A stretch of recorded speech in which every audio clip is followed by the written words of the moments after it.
Thank you for standing by, and welcome to the CDK Global Inc. Fourth Quarter 2021 Earnings Conference Call. At this time, all participants are in listen-only mode. After the speaker's presentation, there will be a question-and-answer session. To ask a question during the session, you'll need to press star one on your telephone. As a reminder, today's program may be recorded. And now I'd like to introduce your host for today's program, Taz Rowe, Treasurer. Please go ahead, sir.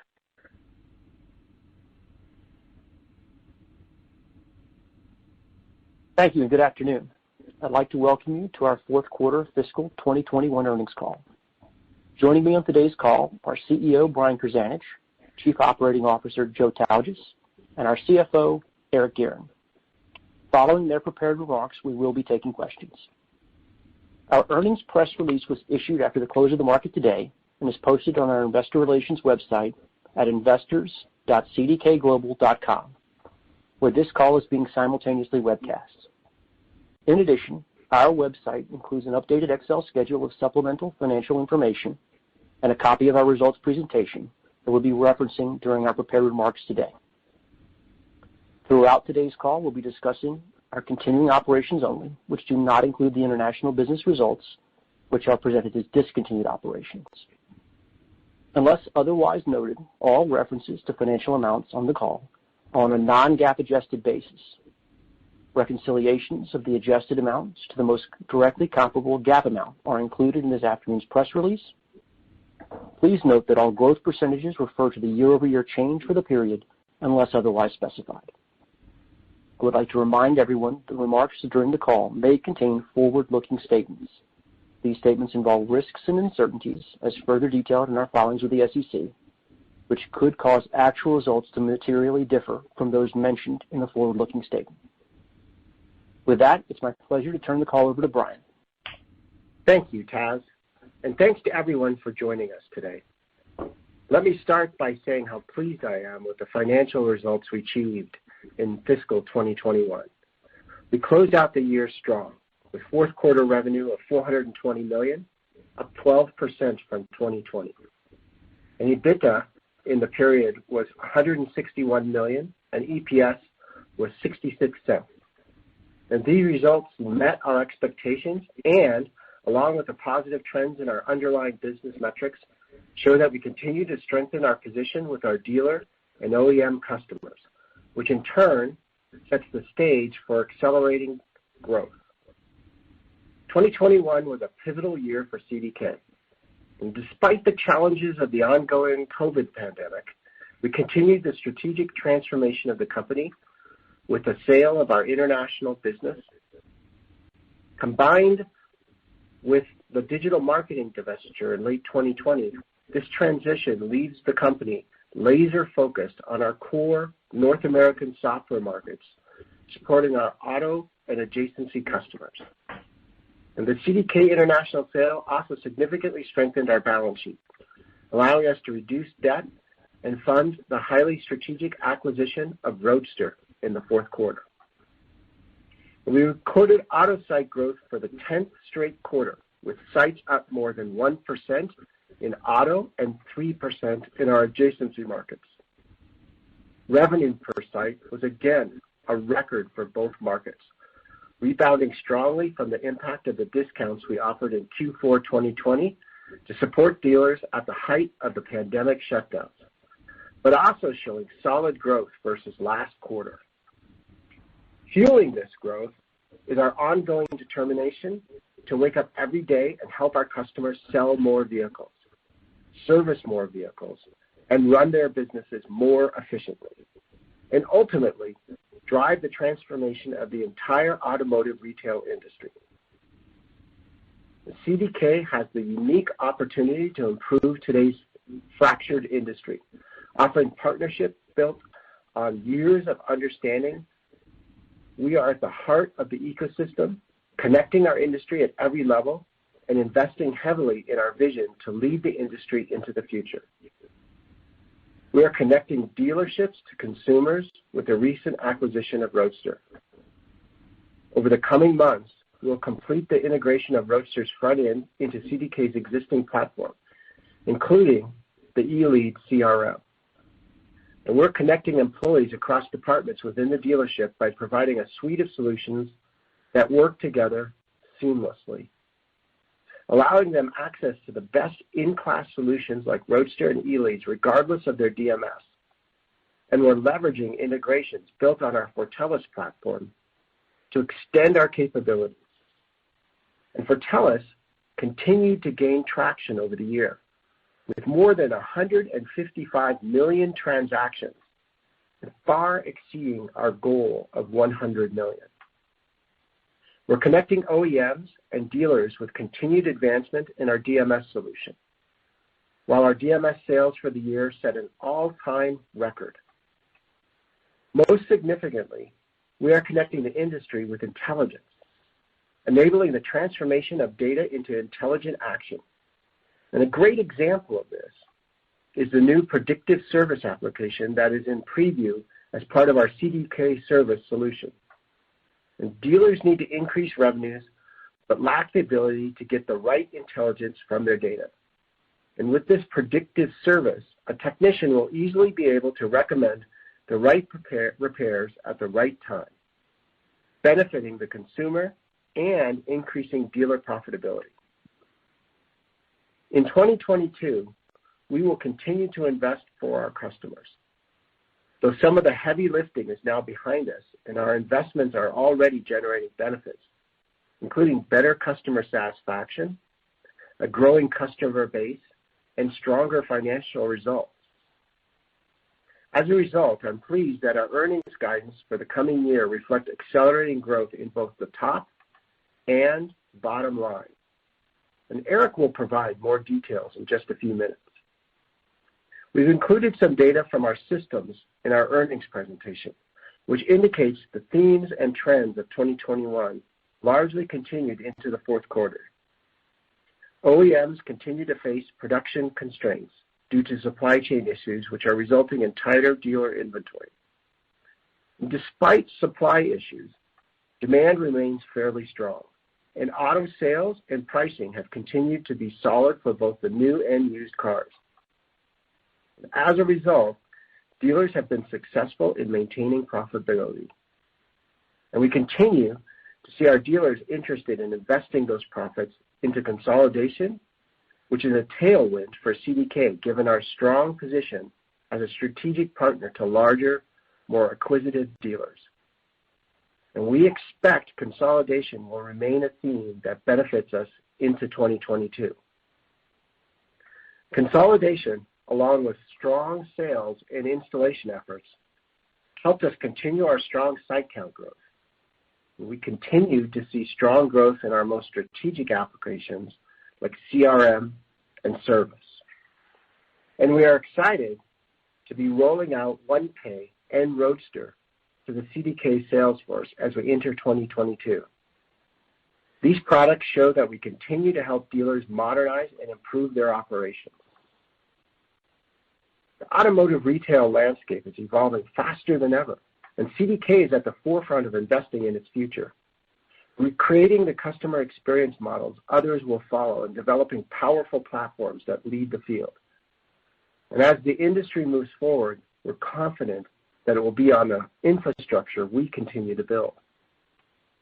Now, before I pass over to Joe, I'd just like to thank all of our stakeholders, our employees, our customers, and our partners for their support and efforts this year.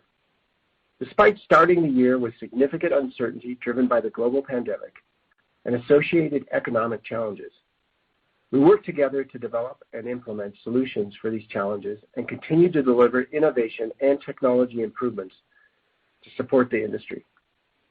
And I couldn't be prouder of what we achieved in 2021, and I really look forward to a promising 2022. So now I'll turn it over to Joe for the business highlights. Thanks, Brian. As Brian said, we are pleased with the progress we made in the fourth quarter and the continued momentum we have with our customers.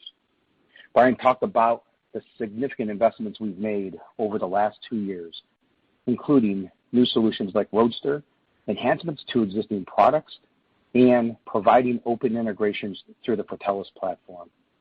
Our goal is to unify dealership departments, dealer groups, and OEMs, and strengthen their connection with the consumers they serve. Our approach is resonating with our customers, and our sales team is finding dealers are receptive to increased partnership with CDK.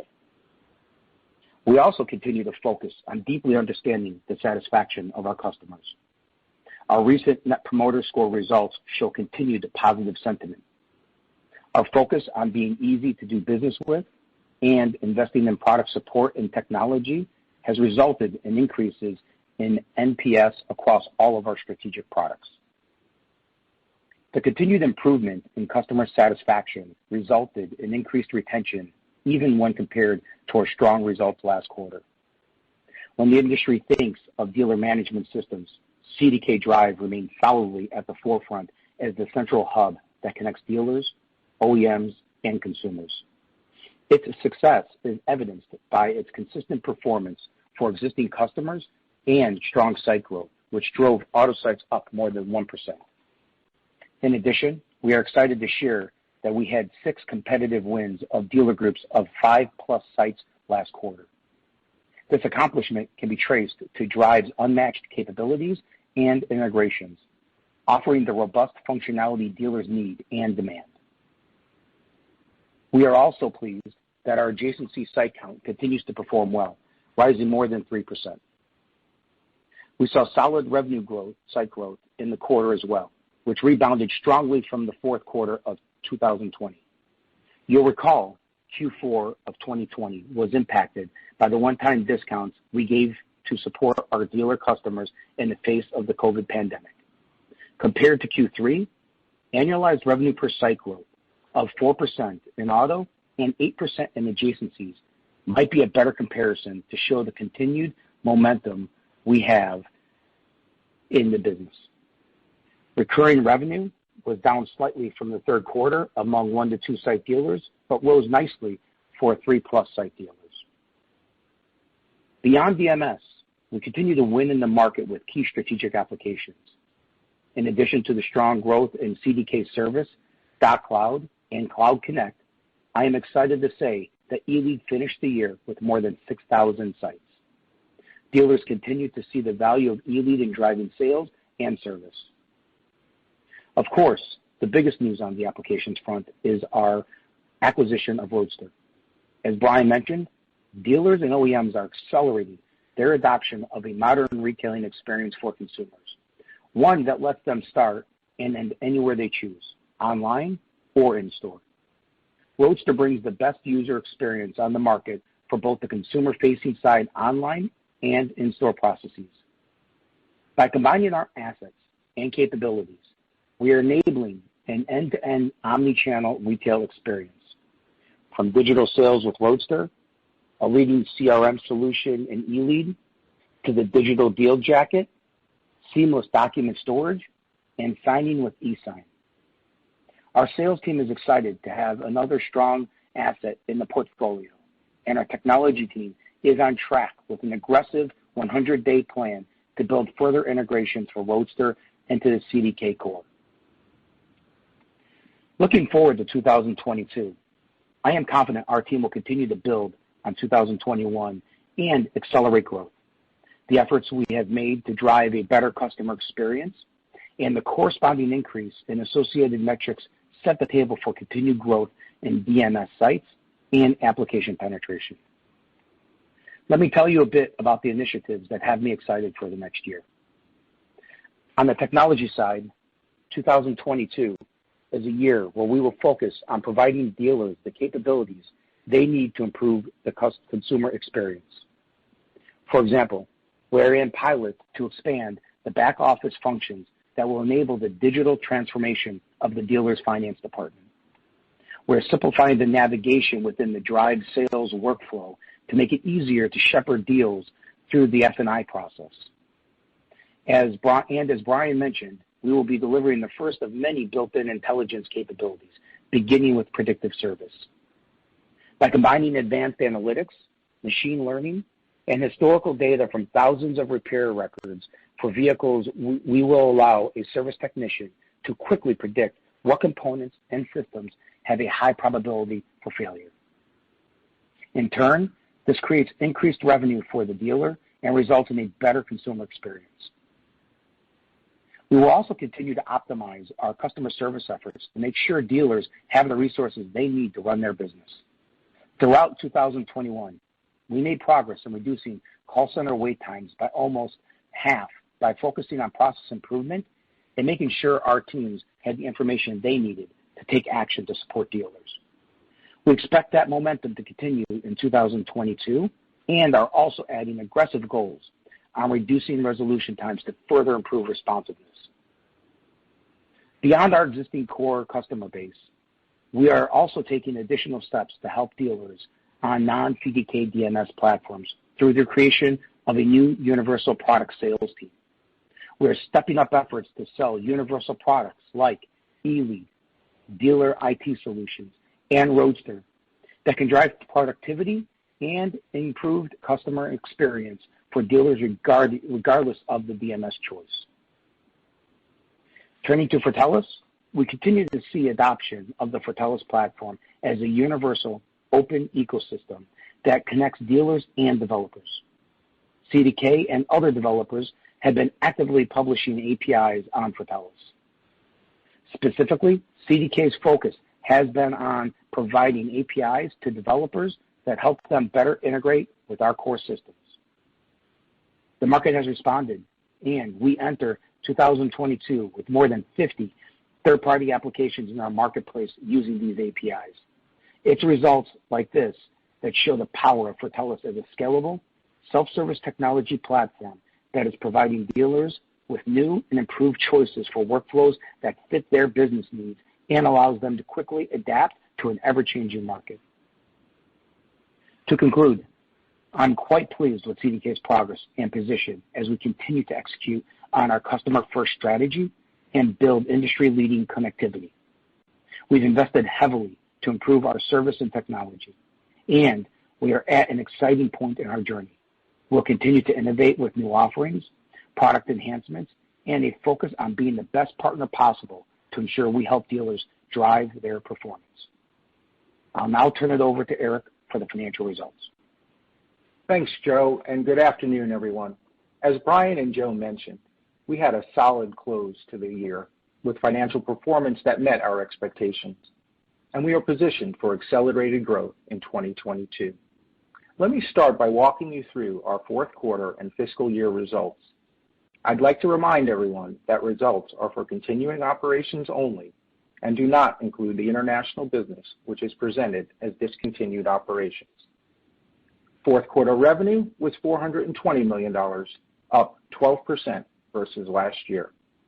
Subscription revenue was $330 million, up 8% from 2020. This reflects strong growth in sites and the impact of COVID on 2020 revenue, including the discounts we provided customers last year, partially offset by revenue recognition impacts, particularly the shift of accounting for hardware under ASC 842, and modest headwinds in the partner program. Transaction revenue was $49 million, rebounding 41% versus last year's COVID-impacted results, with strong growth in both vehicle registration and credit check volumes. If we compare 2021 transactions to 2019 to strip out COVID impacts, we still see solid growth in these businesses. Other revenue was $37 million, up 10% from 2020, reflecting the timing of revenue recognition for hardware sales and some improvements in the call center business. Consulting revenue continues to be challenged as the impact of COVID lingers. For the fiscal year, revenue of $1.673 billion grew 2% versus 2020, reflecting a rebound in transactions and other revenue that offset the impact of COVID on subscription revenues. Now turning to earnings. Fourth quarter EBITDA grew 5% to $161 million. The positive impact of revenue growth was partially offset by the impact of higher headcount related to our strategic investments and by a $10 million increase in incentive compensation driven by a bonus reversal in Q4 of 2020 due to the impact of COVID on financial performance. Travel and entertainment costs also accelerated as the impact of COVID waned in the quarter, allowing more in-person interactions. Full-year EBITDA was $650 million and fell 4% due to higher employee costs, reflecting higher headcount related to our ongoing strategic investments and higher bonus attainment, partially offset by the impact of revenue growth and lower travel and entertainment costs driven by COVID. Our effective tax rate was 26.1% in both the quarter and the full year.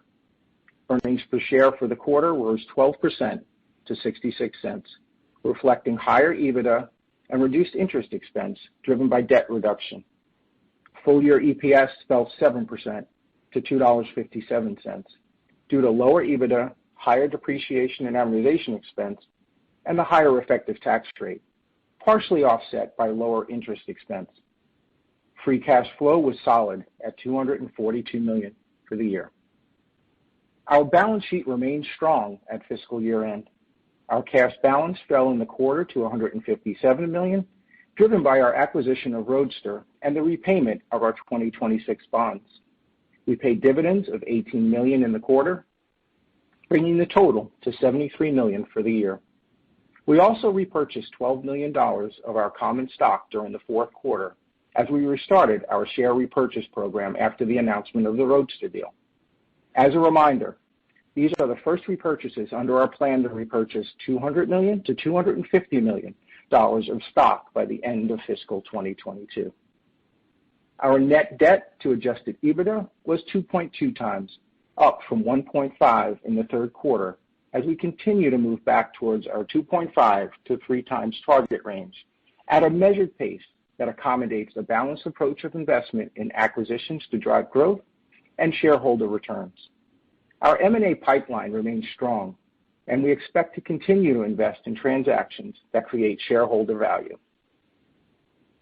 Turning to fiscal 2022, we expect revenue of $1.78 billion to $1.82 billion, EBITDA of $655 million to $685 million, and EPS of $2.70 to $2.90, and an effective tax rate of 25.5% to 26.5%. This guidance represents growth of 8%, 3%, and 9% at the midpoint for each revenue, EBITDA, and EPS, with the Roadster and Square Root acquisition adding 2 to 3 points of growth in revenue, but a drag of about 1 point on earnings as we invest to ramp the businesses.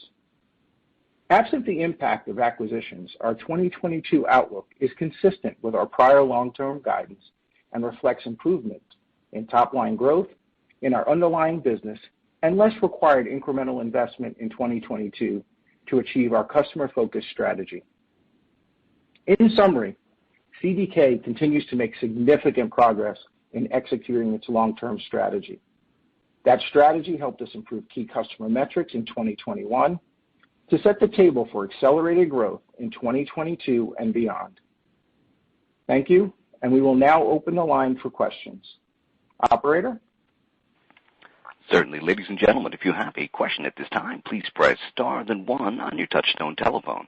If your question has been answered and you'd like to remove yourself from the queue, please press the pound key. First question comes from the line of Josh Baer from Morgan Stanley. Your question, please. Great. Thanks for the question. Wanted to double-click on Telus. The transactions there stepped up dramatically.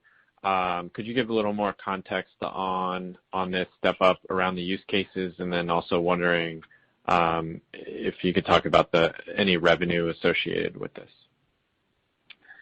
Sure. Josh, I can start. This is Brian, and then I'll let Joe and Eric talk a little bit more. They can talk a little bit more about like the absolute number of revenue and all if you want. It's just showing continued growth. So we are continuing to write most of our APIs now into Telus. There's over 100 CDK APIs, and we continue to get more and more third-party APIs to join. Definitely, still our number one use case is the service repair order API. But I want to step back for a second and kind of talk about the strategy for Telus and what's the value for Telus and what is going to fuel growth and where will you see growth even more in the future. Our goal is to grow it. I don't know if we'll hit quite 10x this year, but we're trying to get into the 800 to a billion transactions for fiscal 22. And what it allows, right, as we push more and more of our connections basically up through APIs and basically modernize our software, this is where a lot of the investment has come. As we do acquisitions like Roadster, as we do partnerships like our CDK OnePay, what those allow us to do is integrate those products because they're modern as well and they're API-based with their data transfers, and we can integrate them. So we built this 100-day plan for Roadster integration. You could not have done that without Fortellis. It would have been months to try and integrate something as complex as Roadster.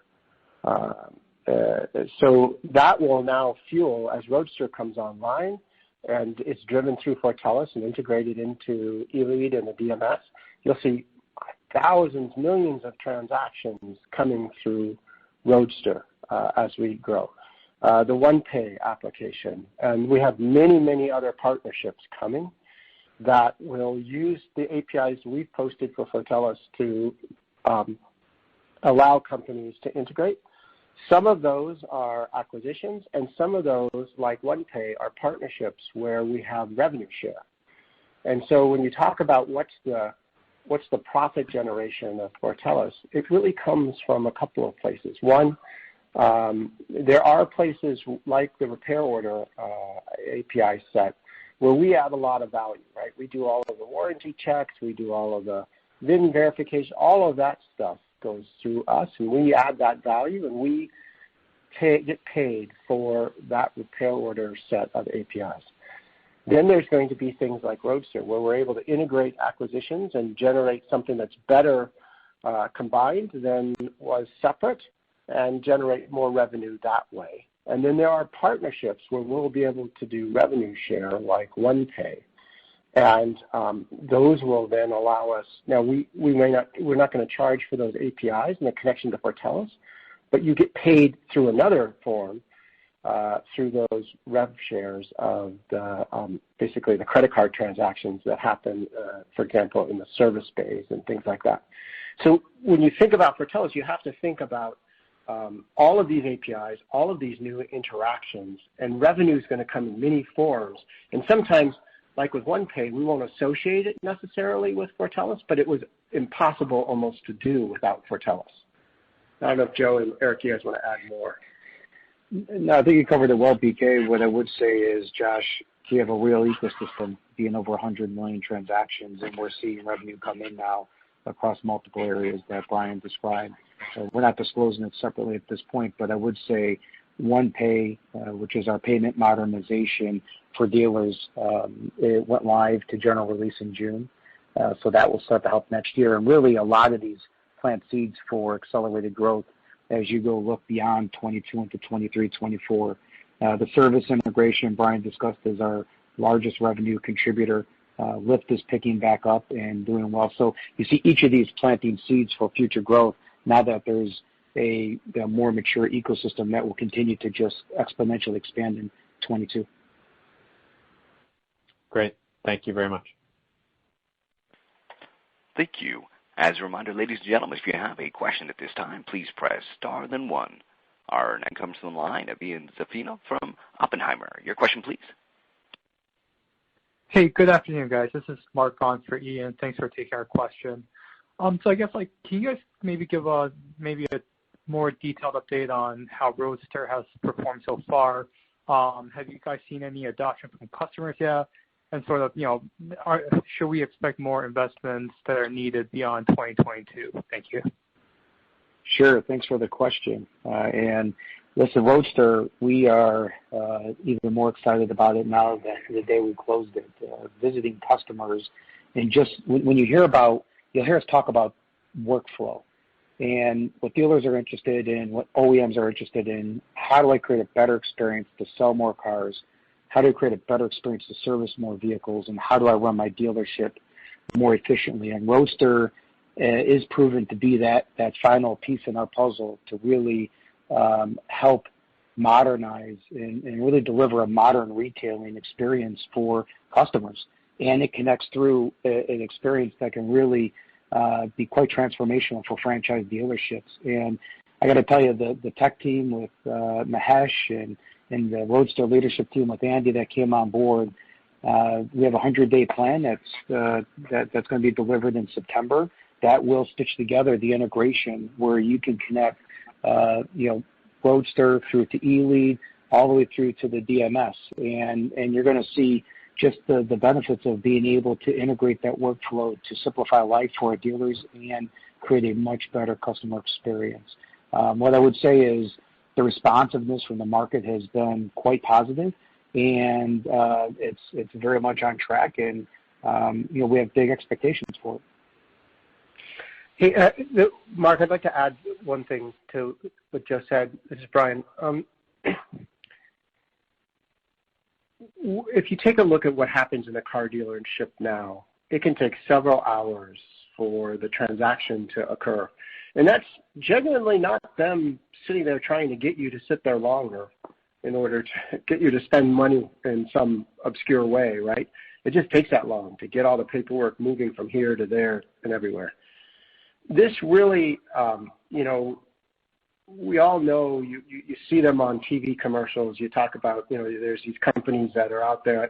I never mention, competitors' names necessarily, but, the ones where you can sit in your pajamas and buy a car that shows up in your driveway. Though that is what Roadster will deliver in our platform. But even more importantly for the car dealership is that it will allow people to drop out at any point, because there are people who want to drop out and they still want to do a test drive, right?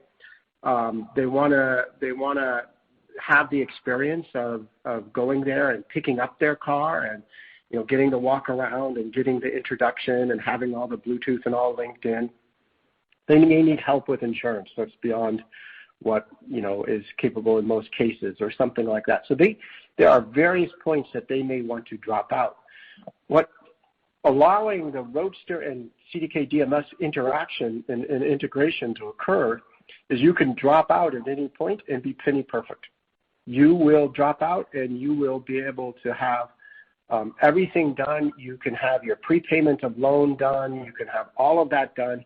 So when you show up at the dealership, let's say you want to show up, do a quick test drive, and sign some paperwork and go, your financing is done, your insurance is done, your payoff is done, and all that's done, and your paperwork, the 2 or 3 papers that are required by law to have a wet signature, can be done in a very quick way, and you're in and out of there in 30 minutes.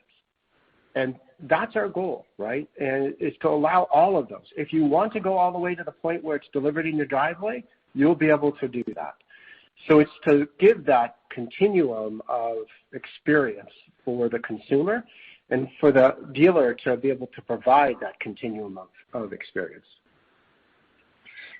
Mark, there's one point I would just add. I was thinking about your question around the investing side, and I think it's worth pointing out, when we look at 2022 through a combination of factors, Eric talked about in his section a 8% growth at the midpoint of our guidance. And so you're seeing healthy momentum in the underlying core business as well as positive momentum from the acquisitions we're making.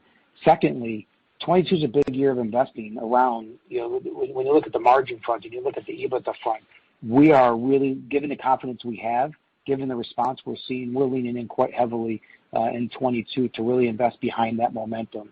And so I think when you look at the total picture, I think that's worth pointing out. No, great. That's so helpful. Thanks so much, guys. And then I guess maybe just one more. Good to see another quarter of site growth. Can you guys maybe just give a sense of how the 1 to 2 smaller dealers have trended, and then how does that trend sort of relate to the larger dealers?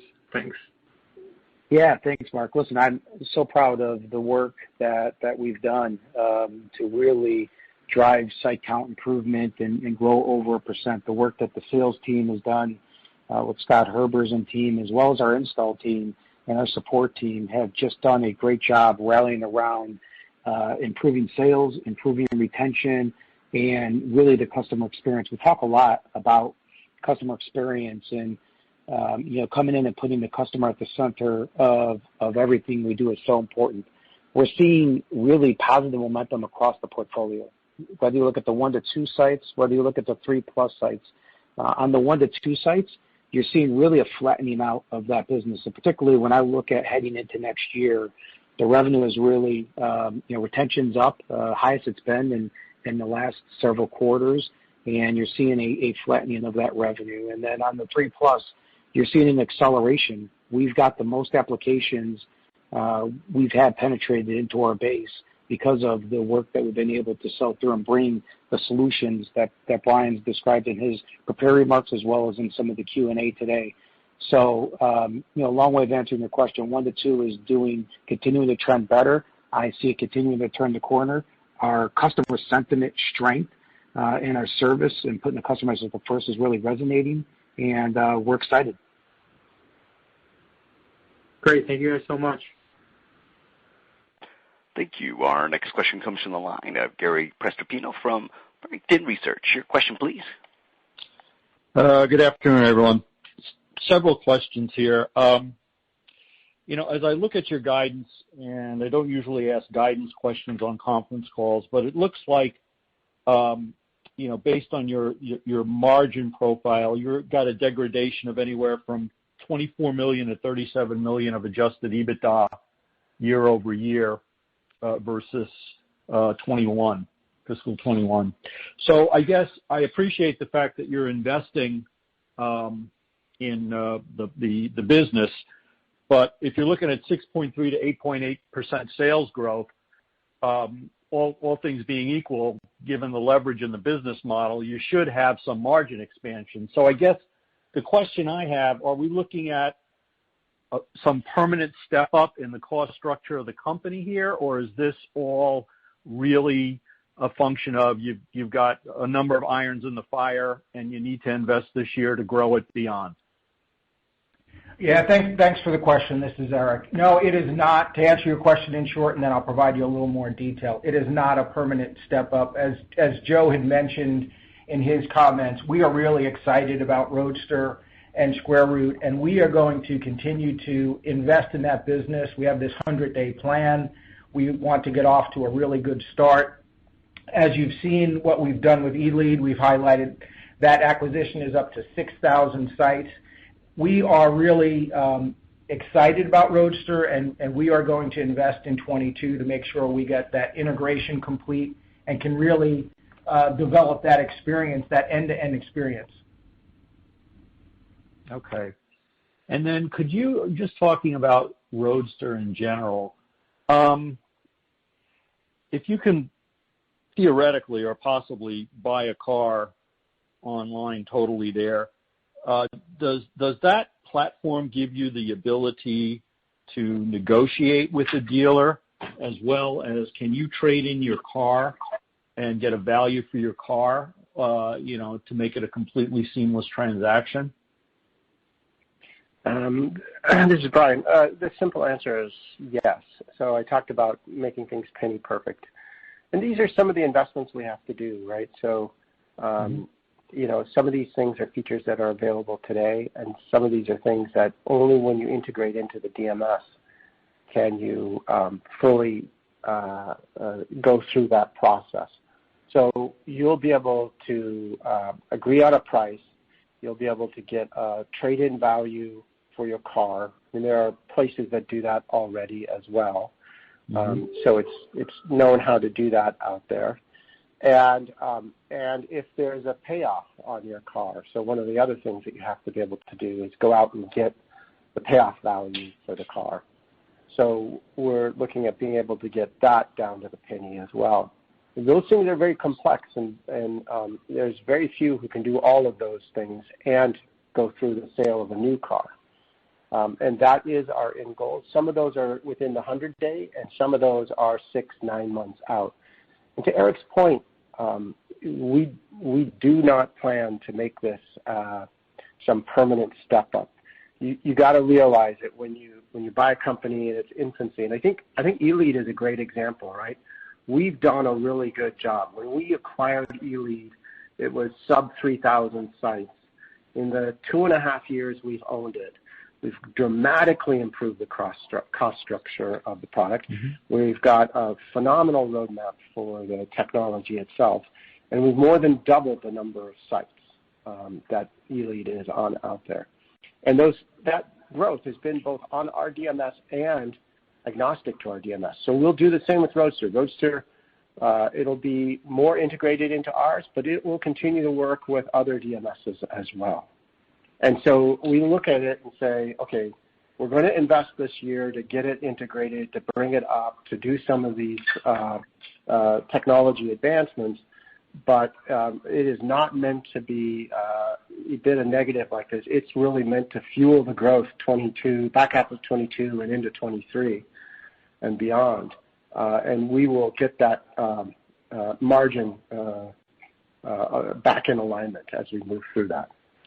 Hey, Gary, it's such a great point for me. I just really want to drive home the point PK just made. I mean, when you look at eLead when we bought it, the margins of that business were in the very, very low at the 10% range. And now, 2 years later, at 6,000 sites, it's growing double digit. Its EBITDA, its gross margins are that equal to our core business and our core software profile. And that's what, again, we're just using the same playbook there with Roadster, and I think that's the impact you're seeing in guidance. Go ahead, sorry. Okay. Did Roadster have any kind of an installed base, and how are you pricing Roadster? Is it priced on transactions, or is it just a regular subscription layered add-on product? Yeah, Roadster did have a good subscription base. When you look at the combination of Roadster and our connected store product, we've got over 2,000 sites. We have a very good install base and a great opportunity. And again, when you look at eLead of 6,000, Roadster of 2,000, we just see a huge opportunity to connect that workflow together. What was your second question, Gary? It's just how you're pricing it, Joe. Is it just a subscription? It is a subscription. Yeah, per site subscription. Okay, thank you. Thank you, Gary. Thank you. This does conclude once again, ladies and gentlemen, if you have a question at this time, please press star then 1. And this does conclude the question and answer session of today's program. I'd like to hand the program back to Brian Krzanich for any further remarks. Oh, actually, we have a question from the line of Matt Pfau from William Blair. Your question, please. Hey, guys. Thanks for fitting me in. Just first had a question on the 6 competitive wins that you cited. Just maybe some more detail on what drove that. And I know last quarter you cited a couple customer takebacks as well. So it seems like something that you're doing with the product and customer service seems to be resonating pretty well competitively. Sure. I can start, and then Joe can add. This is Brian. So I would tell you, the effort we started 2.5 years ago with just our whole customer focus has really resonated well with the customers, and it continues to resonate well. You combine that with they are already seeing the improvement in the technology and the product.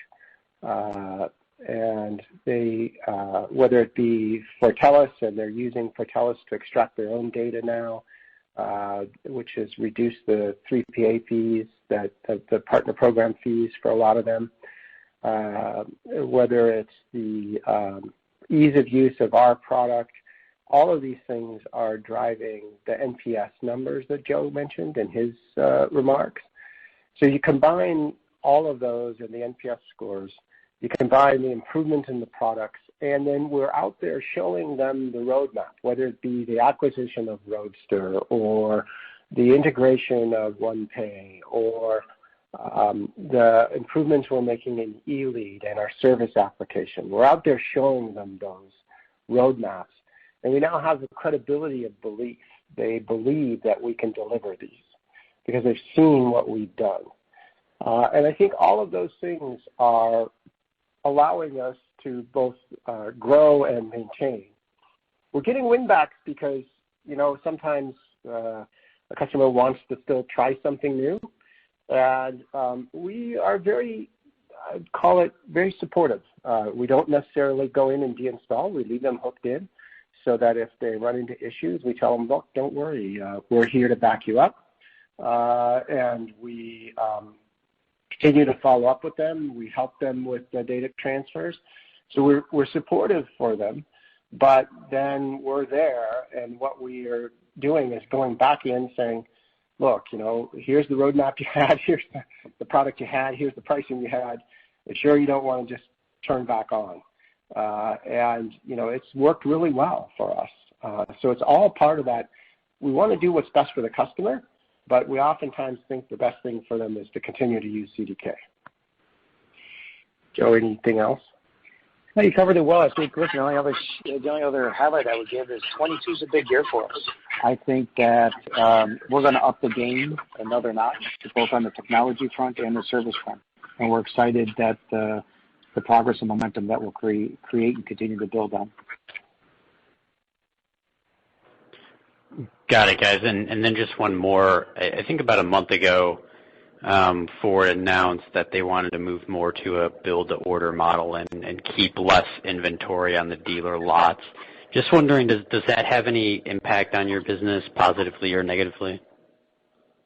I'll start, and then the others can join in. This is Brian. Yeah, man, I actually think it's positive. And the Roadster acquisitions, we couldn't have asked for a better timing, right? Because the way to do a build-to-order, the way Roadster will work is it can take input from any source.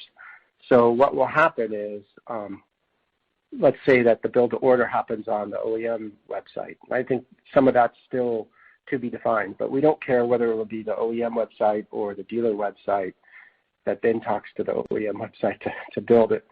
Our ability to take that input of whatever they want to build and their pricing, but then do all of the work that the dealer really has to do, right? Because the OEM doesn't want to price their trade-in. They don't want to go find out what their payoff is. They don't want to go figure out what the F&I requirements are. And so we'll be able, through Roadster, to take all of that workload and push it through very seamlessly. So for us, this is great. The dealers, are looking to us to be the problem solver and really the medium in between to really deliver how do they do this and do this within their business. So it's something that we actually think we are uniquely advantaged for. Great. Thanks, guys. Appreciate it. Thank you. Okay. This does conclude the question and answer sessions. I'd like to hand the program back to Brian for any further remarks. Sure. So I'd just like to first thank everybody for joining the call. I really do appreciate it. It gives us a chance to describe a business that we're really excited about. And I also want to thank all the CDK employees, right? The hard work they did in 2021 really delivered results that were outstanding. And even more importantly, it set up 2022. And 2022 is really meant to be a record and a breakthrough year. You saw our 8% top-line growth. I mean, that is really a number that, I think is quite high in this company's history. And we're very confident moving into the year to deliver that and very excited about it. And we're doing that not by just increasing prices or things like that, but it's by growing share, by more penetration of our products, and by delivering more and better products. And those are the ways you want to grow the business. So we're very excited about 2022. I'd like to thank you all for joining the call. I hope you have a great rest of your day, and thank you very much. Thank you, ladies and gentlemen, for your participation in today's conference. This does conclude the program. You may now disconnect. Good day.